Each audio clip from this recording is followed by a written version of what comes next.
General గా accident అంటే అనుకోకుండా జరిగే దుర్ఘటన. జనరల్ గా యాక్సిడెంట్స్ అనేటివి మామూలుగా పనుల మీద ఎక్కువగా మనం రోడ్ల మీద మనం తిరిగేటప్పుడు చాలా మంది అంటే ముఖ్యంగా మీడియా మిత్రులు మీరు కావచ్చు, రాజకీయాల్లో ఉన్న మేము కావచ్చు, పనుల మీద తిరిగే వాళ్ళు చాలా మంది కావచ్చు. ఎవరైనా సరే రోడ్ల మీద తిరిగేటప్పుడు నియర్ యాక్సిడెంట్ ఎక్స్పీరియన్స్ అనేటివి చాలా మందికి వస్తుంటాయి.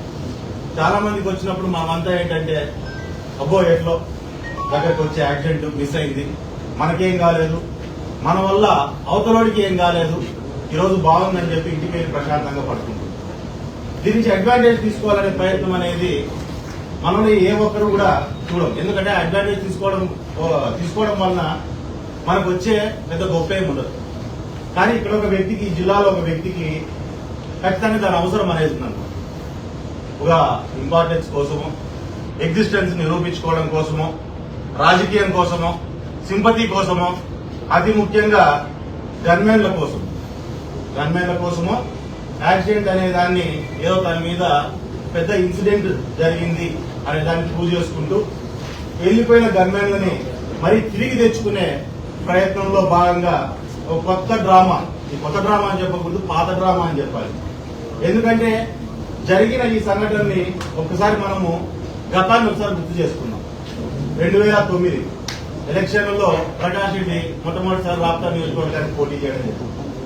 ఆ టైంలో గాల్పూట్ అనే గ్రామంలో చిన్నపాటి ఘర్షణని చూపెట్టుకుని ఆ రోజున్న రాజశేఖర రెడ్డి గారి దగ్గరికి వెళ్ళి ఈ రోజు ఎట్లయితే ఏడుపులు పెడబొబ్బులు పెడుతున్నాడో అదే రకంగా ఆ రోజు ఏడుపులు పెడబొబ్బులు పెట్టి అక్కడి నుంచి గన్మెన్లని ఆ రోజు తెచ్చుకోవడం జరిగింది. గన్మెన్లు వచ్చినప్పటి నుంచి ఆ రోజున్న హంద్రీ నివాలోని కాంట్రాక్టర్లు కావచ్చు, సబ్ కాంట్రాక్టర్లు కావచ్చు, రియల్ ఎస్టేట్ వాళ్ళని కావచ్చు, అందరినీ బెదిరించి వసూళ్లు మొదలు పెట్టినప్పుడు అదే కాంగ్రెస్ గవర్నమెంట్ లో ఇతను కూడా ఒక నియోజకవర్గ స్థాయి ఇన్ఛార్జ్. అలాంటి కాంగ్రెస్ గవర్నమెంట్ లో ఇతను నియోజకవర్గ స్థాయి ఇన్ఛార్జ్ గా ఉన్నప్పటికీ అదే కాంగ్రెస్ గవర్నమెంట్ ఇతని గన్మెన్లను తొలగించినప్పుడు ఇతను ఏం చేసినాడంటే అక్కడి నుంచి ఒక వారం రోజులు 10 రోజుల వ్యవధిలో మన గుత్తి దగ్గర, పామిడి దగ్గర నిలబడిన లారీకి 5-6-7 బ్లాక్ స్కార్పియో వెళ్లి తగులుతుందన్నమాట. తగలంగానే అదే మామూలు నిలబడిన లారీకి వెళ్ళి తగులుతాడు. లారీలో ఎవరికి ఏం కాలేదు, ఈ పక్క బండ్ల వాళ్ళకు కూడా ఎవరికి ఏం కాలేదు. మరి మరుసటి రోజు నుంచినే మీడియా ద్వారా కావచ్చు, పేపర్ల ద్వారా కావచ్చు, తన కావచ్చు బయటకు వచ్చి మాట్లాడడం ఏంటంటే నాకు చాలా హాని ఉంది, నా ప్రాణానికి హాని ఉంది, నాకు గన్మెన్లను ఇప్పియండి అని చెప్పని మీడియాలో రావడము, వేరే వేరే నాయకులతో స్టేట్మెంట్లు ఇప్పడం నియోజకవర్గంలో ఈ రకంగా ఒక పెద్ద హైడ్రామా ఆ రోజు చేశారు.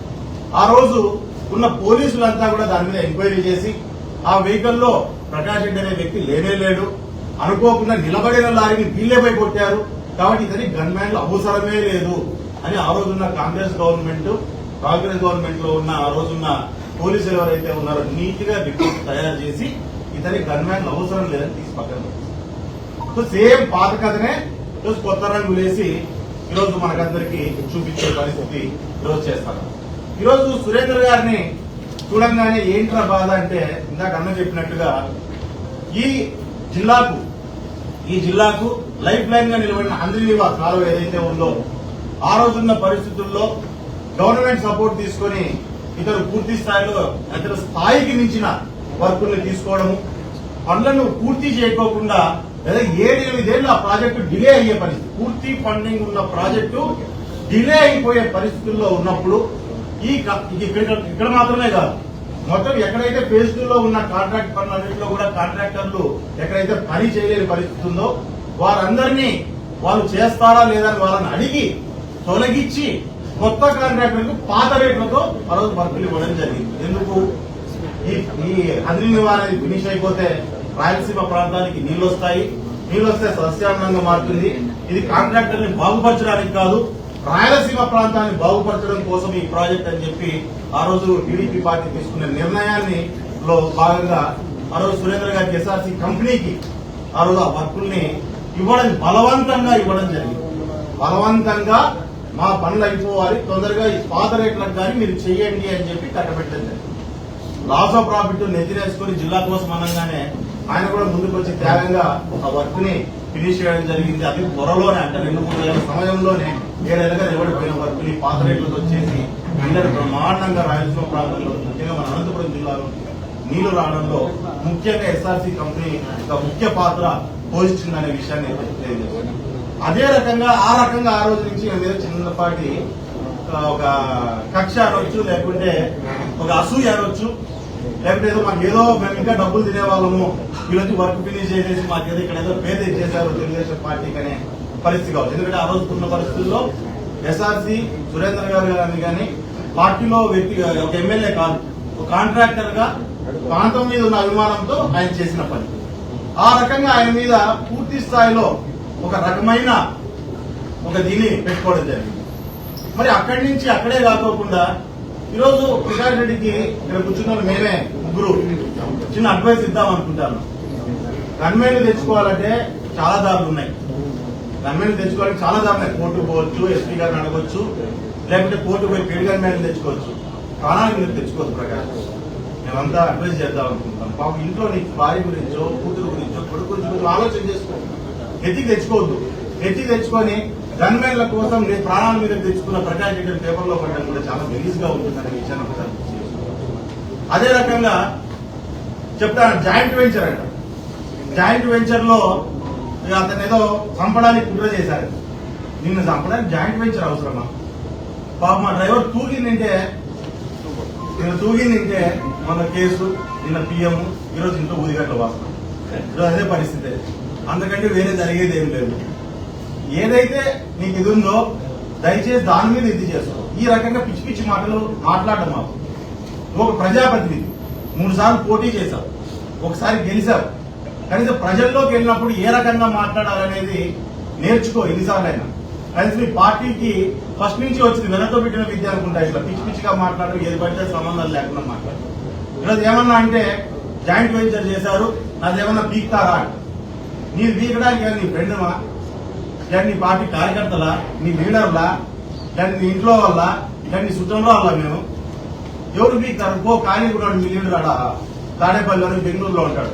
పోయి నువ్వు ఆయన 4 వీకు జగన్ నీవు 4 వీక్తాడు, సరిపోతుంది. ఏది 4 వీక్తారా? నాది ఏది వీకేది నీది? నువ్వే వీక్కోపో జగన్, సరిపోతుంది. ఏదో ఒకరు వీక్కుంటే బాగా సరిపోతుంది. ఇవన్నీ పనికిమాలిన మాటలు. ప్రజల ముందుకు వచ్చినప్పుడు ఒక నాయకుడు అనేవాడు నియోజకవర్గంలోని సమస్యలు, జిల్లాలోని సమస్యలు ఇవన్నిటి గురించి మాట్లాడుకోకుండా ఈ రకంగా పిచ్చి పిచ్చి మాటలు మాట్లాడుకుంటూ ఇది చేసుకొని రావడం అనేది కూడా సరైన పద్ధతి కాదు. కాబట్టి ప్రకాష్ రెడ్డి ఖబర్దార్, నువ్వు మాటలు జాగ్రత్తగా రాయి. ఈరోజు నారా లోకేష్ గారి గురించి మాట్లాడుతున్నావు, సురేంద్ర గారి గురించి మాట్లాడుతున్నావు. వాళ్ళ లైఫ్ లో ఒక అచీవ్మెంట్ ఉంది వాళ్ళలో. ఈయన చిన్న వయసు నుంచి కాంట్రాక్ట్ చేసుకుని ఈరోజు వందలాది మందికి ఉద్యోగ అవకాశాలు కలిగించారు. ఇదే నియోజకవర్గంలో ఒక బాధితైన ఎమ్మెల్యేగా ఈరోజు రోడ్లు గాని, వాళ్ళ చెరువులకు నీళ్లు రావాలని, బీటీపీ ప్రాజెక్ట్ కంప్లీట్ చేయాలని తపన పడతానాడు. అట్లాంటి వ్యక్తి గురించి నువ్వు మాట్లాడాల్సిన అవసరం లేదు. అన్నిటికంటే ముఖ్యంగా నారా లోకేష్ గారి గురించి నీ స్థాయి ఒకసారి ఆలోచన. నీకు పెద్ద హైవే వేస్తేనే స్ట్రైట్ గా పోలే టార్గెట్. లోకేష్ నువ్వు నా టార్గెట్ అంటున్నావు. స్ట్రైట్ హైవే వేస్తే హైవేలో స్ట్రైట్ గా పోలేకపోయి బండి తగ్గించుకున్నావు. నువ్వు మాట్లాడుతున్నావు, నువ్వు టార్గెట్ నువ్వే నాకు అని చెప్పాలి.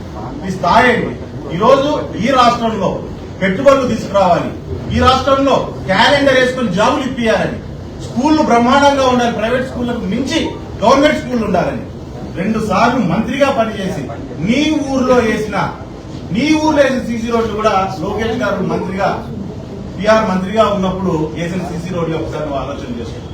ఏం చేసినావు? మీరు అచీవ్మెంట్స్ ఈ రకంగా ఉన్నాయి.